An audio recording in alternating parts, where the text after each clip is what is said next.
What used to be called magic in years past is now under the realm of science, right? I'm not saying I don't value logic and science. I have a science degree from a top 5 university.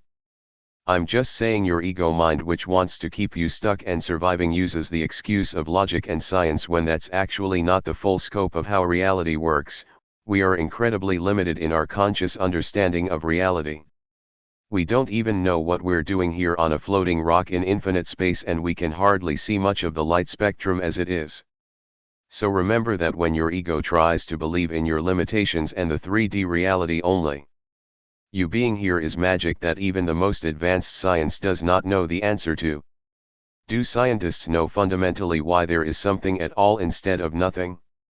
Anyway, one more thing is, I've never been shy of making relatively bold and fast decisions, investing in a mentor, for business, and just generally betting on myself.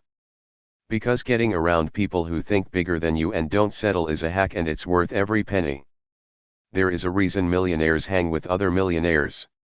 I'm not saying to cut people out of your life, unless toxic, but rather to seek proximity and get around winners, or pay to join some mastermind in business or whatever you need to do to network in your realm.